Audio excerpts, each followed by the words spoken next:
may baril pero walang bala. Sino? May baril. Di ba? May baril pero walang bala. Para Kristiyano. No? May Biblia. May Biblia pero wala namang sandata na kabalik sa pulis sila. Sayang eh. Oo, kita-kita na may Biblia ka. Pero kumusta naman? Nakaibag pang talata dyan sa puso isipan, may bala ka pa talaga. Ang talata ay bala yan. Kaya nga laging tinuturo sa atin basahin ang araw gabi. Para mayroon kang bala sa iyong puso isipan. Kung matake man ang tukso, kaya mong gamitan ang isang talata at bagsak. Prayerful tayo. Diba? Kaya bagsak ang puso tayo. Hindi ikaw ako bagsak. Hindi ka hindi mo away natin. Away natin ay espiritu ng katulinan. Minsan pumapasok tayo sa isipan. At pagkapasok sa isipan mo, pag hindi mo nire-review yan, tatangin. Diba naisip ka natin minsan, pag natin isip ngayon, pero minsan kaya ang buo mo ngayon, mamaya wala na dahil hindi sa kasuanan. Ano lang kaaway. Kaya kaibigan, we must be afraid. Pag mayroon ng ganun nangyayari sa buhay, Lord, lagi ako ng dalangin. Lord, ginawa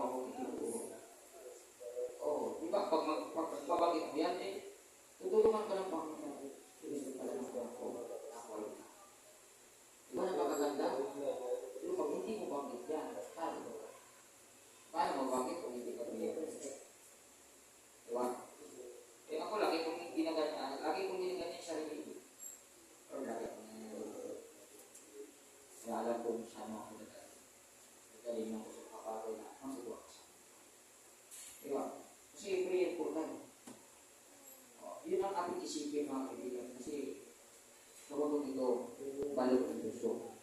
Kaya, okay lang sana kung masalangin tayo, wala na itong tuloy sa langit. Dito lang sa pagbibigo pinapakita na panginoon, alala ko na nandito talaga ang pinili. Wala kung di mo yung bito, magbibigay pa instruction ng panginoon na. Wala na instruction. Kasi wala na makialaw sa atin. So wala din mo, yung alam nyo sa may demonyo. Kaya ang dami instruction niya. Kaibigan. Bakit siya nagbibigay ng instruction? Dahil bibigyan niya tayo ng kalayaan. Laging mayroon tayong kalayaan. Hindi tinanggal ang gusto ng kalayaan. Kaya mag-ingat po tayo. We must be faithful. Mga abad na ba tayo? In hard working. So mayroon tayong beneficio nito. Sa aklat ng Euro 612. Kaya huwag kayong magtamad. Okay. Dali natin yung pagkakalan natin. Tularan ninyo ang mga taong dahil sa kanilang pagpipis at pananalig sa Diyos ay tumatanggap ng mga ipinangako. So, mayroong beneficio. Kung masipa ka, if you are hard worker, if you are hard worker, ako naniniwala na tatanggap ka mo. Hindi sinabi ng Diyos pagtamad ka, mayroon kang patanggap. Wala din. Nandiyan ba? Ang mga tamad. Nandiyan ba ang mga reasonable? Wala dyan. Wala dyan, di ba? Wala. Ang nandiyan, para pagpapalain niya, yung hard worker. Yung nagtiis. Yung may pananalig. At sila lang po, ang talagang pinangakuan natin sa tanggap na mga. Mga kaibigan, kaya kung gusto natin makatanggap ng pagpuro mula sa Diyos, ang beneficio tayo sa pangalan pangako. Sipag tayo, hindi lang sa trabaho, lalo sa kaya ng ating Panginoon. Kung sa trabaho, napakasipag natin, maganda yan, hindi pa. Pero dapat, huwag natin bigyan sugat ang Panginoon. Huwag natin kaya magtapos yun, grabe yung sipag mo dyan. Sa gusto mo, sa buhay mo, sa tando ka ng katao, pero sa akin, grabe. Sa oras ang ibibigay mo. Para nakatampo yun, di ba? Sipag na doon sa trabaho mo yun, para sa maring Panginoon, wala tayong sipag, ang kaibigan. Para nakakatampo yun sa Diyos. Kaya magsipag tayo. Kung mag-isipag ng tayo, dito na sa kanila ng Diyos. Kung mayroon matensya ka, dito na sa kanila ng Diyos. Kung mayroon matensya sakripisyo dito, dito na sa kanila ng Diyos. Dahil siya talaga ang totoo pagpapala sa buhay. Diba? Yung pinasagana ka lang sa Espiritu, you are always visible in the kingdom of God. Yun yung papatunay na pinagpapala ka ng Espiritu, at nakasunod yan mga bagay ng Espiritu. Pero pag hindi mo mapapagplayan mga kaibigan, mahirap ko rin ang Diyos ang mga gusto sa buhay. Sabi ko kaya buong puso. Buong puso, lumalapit. Di ba may kanta din? Buong puso ang hinarap. Mga kaibigan, hindi biro ang magbubuhay.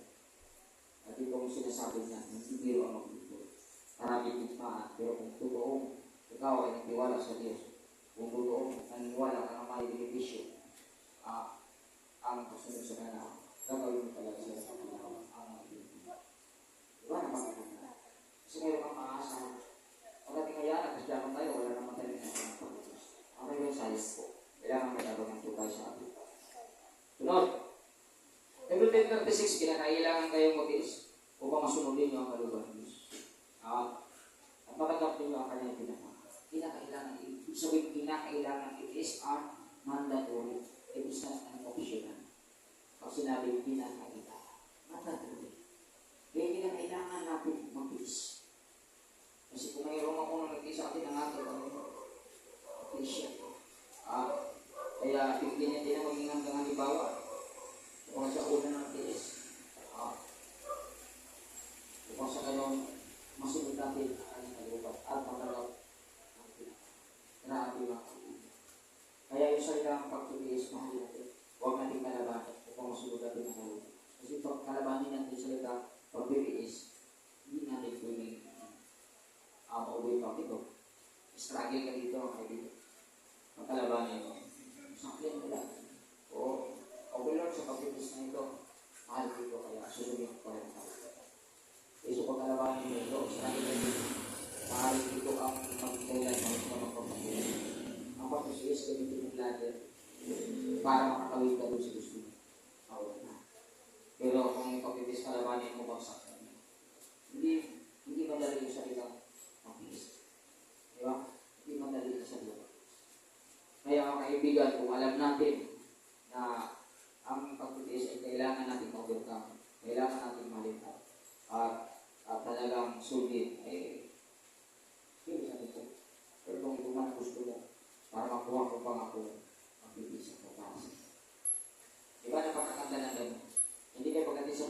bahala ko. Pagdating sa magtitis, ewan ko sa iyo kailan. Mga kaibigan, paano ba natin matatanggap ang mga pangako na gusto natin makuha mula ng Diyos? Wala man yan. Kaya namang importante sa ating buhay, unawain natin ang mga ginagawa sa atin. Kung gusto natin talaga may marating, kung gusto natin may maabot, kung gusto natin may makuha mula sa Panginoon, marunong tayo mag-tiis. Ang napag-tiis, hindi ito sila. It is aman ng Diyos. Palapagan natin ang ating Panginoon. Hallelujah. Sunod, meron pa ba? Hindi lang, dito na. Napakaganda. Mayroong benepisyo pag nakikita sa Panginoon. Ang dagdag benepisyo makuha mo. Nabagay ko na ito kanina. Pero isang ibang galata. Ito. Ang ganda, mga kaibigan. Ay inanda pa lang po sa mga ito. Pero imo. Unang Corinthians chapter 2 verse 9. Ang sabi niya dito, subalit tulad ng nasusulat. Hindi pa nakikita ng mata. Kung naririnig ng tayo. Hindi pa sumasagit sa isip ng tao. Ang mga inanda ng Diyos para sa mga pag-ibig. Grabe ang ganda inanda ng Diyos. Sa mga pag-ibig sa Diyos. May surprise sa inanda. Grabe mga pag-ibig. Malapit sa pag-ibig. Kung ito talaga ipapakita ko sa Diyos. Diyos ko ang surprise sa Diyos. Nararanasan ko na ito, simple lang naman kung nakabato ko. Bigyan ni Pastor Agudit talaga ng Diyos. So ito yung surprise talaga yun. Diba? Sabi ko, Lord, salamat ay paano nararamdaman ko na kainanda ka sa akin.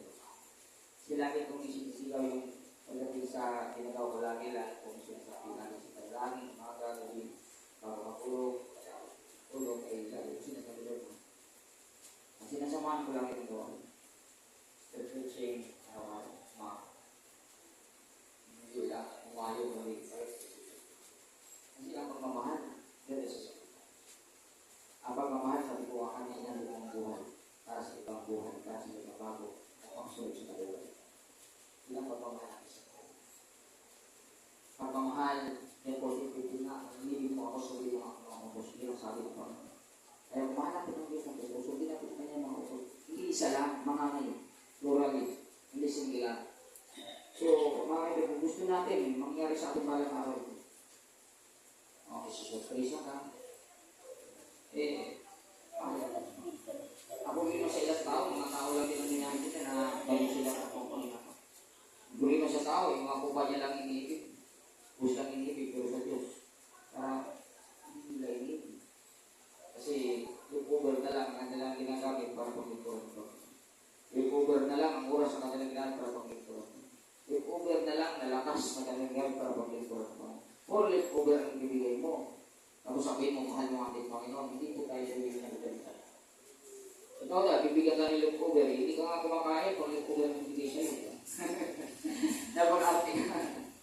Sa mga tao, yung mga anak, kung hindi kumakain ng lipover at pagbahaw, wala kang maaasahan kakain yan. Sabi ko, arte niyo, sabi nga kamuti nga, gusto mo yung bahaw, ayaw mo kainin. Lalo na pag pag-uong, ayaw kumain. Ang bang-bang sa bagong sila, direct-direct. Meron mong gano'n. Sa akin, sarap na sarap ako yan. Di ba? Paborito ko yung bagoong. Ako wala akong binibili. Ano, may talong. Ang bagoong na ibinigay sa akin ni Pastura. Ako na ako bagoong. Sarap na sarap ako sa bagoong ni Pastura na ibinigay ng karang buwan. Ang nakarang Ang buwan. okra. Pinalawa ko ng ukra. Diba? Sarap. Sila, diri-diri sila. Ako lang ang kumakain ng ayos. Di ba? Di ba? Yung tao, lipover pa lang. Ayaw na. Kakain lang ng Diyos. Mga kaibigan ko natin ang gusto natin sa lipover. Masarap yun. Mga kaibigan gusto natin na mahal ng Diyos. Quality ang ibibigay natin sa Kanya. Kung mahal natin ang Diyos, quality ang ating pagsunod sa Kanya. Kung mahal natin ang Diyos, quality ang ating ginagawa sa salita niya. Hindi lipover. Diba? Kasi mahal natin ang Diyos Sa tao ko papakita yung lipover, sa tao naman yan. Pero sa Diyos ko, papakita yung lipover. Diba? Magtatapuan Diyos yan, magtatapuan Diyos. Kahit ang pangarap natin, wala talaga malamit. Magtatapuan Diyos. Hindi natin ang comply itong pag-ibig na iniibig sa atin. Kung iniibig ito, ang tutuparin nyo ang tutulo sa John 14. At unang 1 chapter 3 verse 16, ano sinabi ko? Ito natin ang tunay na tunay pag-ibig na hindi ng Panginoon ang kanyang buhay para sa atin, kahit kung hindi na natin ang ito para sa atin. Kung ikaw po natin, sabi mo kanina, hindi ko yung kasi yung nangyari ng buhay ng kanyang buhay, nasaktan, sugatan, binugbog, pinalo, at namatay. E tayo dapat ganun din, nasaktan, nasugatan, binugbog, at hindi mamatay physical. Kung hindi mamatay, dapat ang ating katangian na hindi maganda para mag-iibo tayo ang pag-akay na victory of Jesus. Diba? Hindi biro pag nandiyan natin. At pag yun ang gawin mo, dahil man mo ang Panginoon, marami surprise na. Hindi pa nakikita. Galita, di ba? Wala tulad ng nasusulat, hindi ba nakikita ng mata? Hindi pa narinig tayo. Hindi pa sumasali sa isip ng tao. Ang mga inanda ng Diyos para sa mga grabe para sa mga kumilibig sa Kanya. Kaya pag inibig mo talaga ang Diyos talaga na papunan mo sa gawa, ang daan mo sa surprise. Ito ang inabangan ko.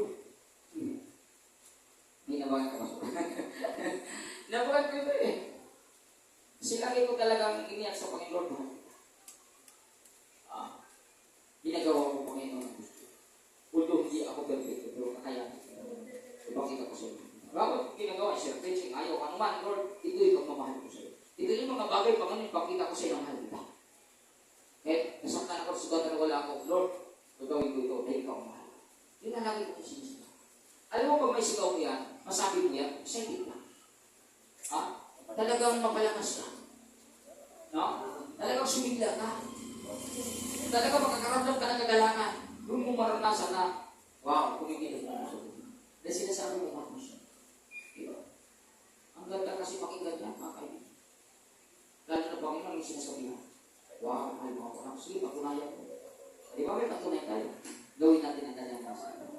Yun po ang isip. At isusurpay sa pamalakan. Wala tayong sawa sa pagmamahal natin sa Panginoon. Gracias sa 3:6, may gamitan natin ang sumutong Diyos. Okay, ang isawa sa paggawa ng mabuti sa pagkakatatak at parang tayo mga kapag-ibig. Di ba napakaganda? Huwag ka magsawa Panginoon. Huwag ka magsawa gawin sa salita ng pagkakatatak at pagmamahal sa Kanya. Huwag ka magsawa sundin ang Diyos ng pagkakatatak at pagmamahal sa Kanya. At balang araw magulat ka lang, ikaw ay disiplination. Hindi mo pinabanggit, hindi mo pinapangarap, hindi sumasali sa isip mo, pero biglang lumating yung mga bakay sa gusto. Kasi ang hindi nakakalam na paborito natin, na gusto natin, wala iba, Diyos. Alam na kung ano talaga ang pinaka-labis man sa atin. Kaya yun talaga ang kanyang ipaparamdam sa atin. Kaya mahalin mo lang ako. Higit sa lahat, sa mga tamang paligid siya. Dahil ganda ang kanyang surprise ang ibigay. Malapakan natin ang ating Panginoon. Sunod, ito, panghuli na tayo. Ang infaithfulness. Sa aklat, grabe ang ganda dito mga kaibigan. Awit 21 verse 14 hanggang 16. Ang sabi ng Diyos, ililigtas ko ang mga tapat sa akin. Sino dito ililigtas ng Diyos? Yung mga tapat sa Kanya. Mayroon talagang benepisyo. Kaya, mahal mo ang Panginoon, may benepisyo ka makukuha. Sumunod ka sa Panginoon, may benepisyo ka makukuha. Ay, tapat ka sa Diyos, mayroon kang benepisyo makukuha. Grabe ka. Walang pangako ang Diyos.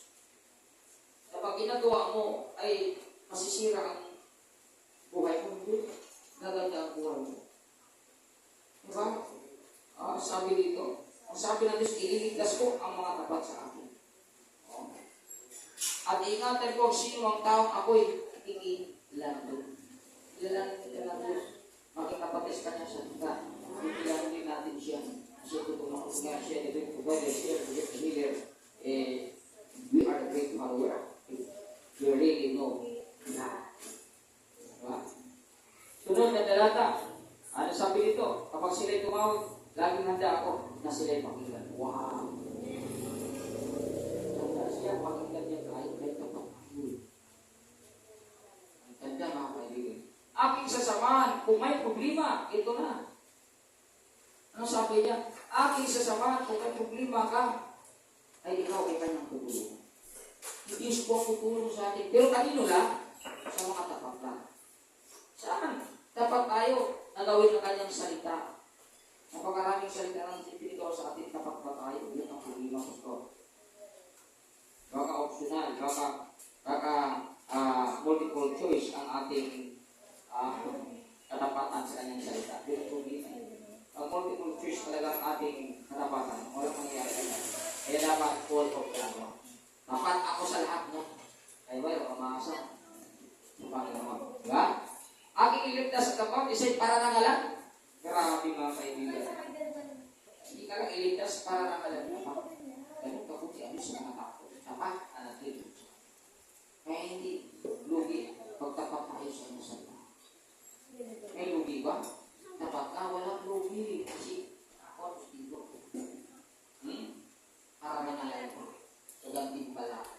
Grabe mga kaibigan. Sister, sila ibibigyan ko ng sila ibibigyan ko gaganting palaan ito ng mahabang buhay. At nakakapiyak tatabuhin nila aking kaligtasan. Marami may assurance ka pa dito. Ang buhay mo lang. Yung katiyakan mo. Eh, siyempre, kung tapat ka talaga sa kanyang mga salita, yung katapatan natin ay pinamakita sa Diyos, hindi ka pa katibayan na may earthing assurance talaga sa buhay mo lang. Kasi bihira lamang magtapat na niya. Bihira lamang kaibigan. Hindi biro kasi yung salita tapat. Tapat ka sa Diyos, ang daming demonyo para gumagawa ng ibang idea para matay ang katapatan. Ang daming demonyo sa buhay natin. Minsan gamitin yung mata, ilong, tainga, kamay, paa, katawan mo. Para mamatay lang katapatan mo sa Diyos. Kaya pag hindi ka talaga handa, bagsak talaga ang tao. Kaya kaibigan, faithfulness. Sana'y buhay natin. Wala nang pangako. Kasi may pangako ang Diyos pang nakatata. Lahat, puro makakatya ang kanyang pangako. Kung kailangan, makuplay natin yung requirements na hindi niya sa atin. Kailangan makuplay. Para hindi magtatambo. Makuplay natin kaibigan. Kasi lagi ko sinasabi, ang Diyos ay hindi posible doon. Ang Diyos ay nagbabatay lang sa katapatan natin yung pinapakita sa Panginoon. Ay magtapat tayo sa kanyang salita. Dapat natin ginagawa ito. Dapat natin sinusunod natin ito. Dapat ang ating pagmamahal sa kanyang salita. Dapat natin ingatan at inalagaan ito. Kaibigan, mayroon tayong pag-asa na makuha ang pangako ng Diyos para sa mga. Palapakan natin ang ating Panginoon. Lahat po tayo tumayo upang manalangin sa pagkakako sa gawain ng ating Panginoon. Salamat po sa inyo sa pagkikinig nito sa natin hinagimay talaga ng maayos ito. Hindi natin minamadali dahil dito po absorb ito. Kanyang buhay sa ganoon. Ang pangalap po na makapula natin yung mga pangako ng Diyos ay mangyayari sa mga. Kaya kung mayroon mang isang masaya, balang araw ay pinagpapala ako yun. Kung mayroon mga masaya, kung kayo ay pinagpapala ako yun. Sabi ko nga, Lord, okay lang. Basta ang mga membro ka pa pala. Diba? Ay yun talaga ang pangako at pangarap ko na kayo lang ay pinagpapala. So please lang, yung ating pinag-aralan sa buhay. Lord, maraming salamat sa mensahe mo, Panginoon. Na tunay nagbibigay sa amin, Lord, ng sigla. Kaya mo, Panginoon, tulong mo, magawa namin ang mga itinutulong mo sa amin. Dahil ang araw din kami, Panginoon, makuha namin ang mga pangako. Pero mayroon ka pala mga requirements na dapat kami makuplay. Lord, mahina kami, wala kaming lakas. Kaya kami patuloy tayo pakumaba, humingi, mga tulong sa iyo kung makuplay namin ang mga pinag-aralan namin ngayon. Magpalang araw, Panginoon, sa araw, sa oras na hindi kami inaasahan, natanggap namin, Panginoon, ang mga pagulong ng Panginoon. Kaya, Lord, ang iniwala po ako, Panginoon, na mangyari ang trabaho isa sa amin ang mga pangako mo. Sa pagkakaniwala po kami, Panginoon. Nagawin namin lahat ng aming mapapagulatan. Maraming salamat sa tagumpay na gawain mo, Panginoon. Maraming salamat sa panibaw sila, panibaw pagpapala, panibaw lakas, panibaw karunungan, panibagong wisdom, ibigay mo sa amin. Kaya, Lord, ikaw ang aming itinataas. Ikaw ang aming pinadakila sa aming pagtitipon. At ang bawat isa, Lord, pansamantala, Panginoon, na uwi sa kalaghanan, ingatan mo, please, lumayan mo sa daan, makarating sa kalaghanan, biglas at puno ng kagalakan dahil sa minsay na kanilang nakasusunod ngayon. Lord, maraming salamat sa tagumpay sa pangalan ni Jesus. Ang lahat ay mag-uwi ka ng malakas na. Amen and amen and amen. Maraming salamat po sa bawat isa. Diyos ang patuloy na magpala.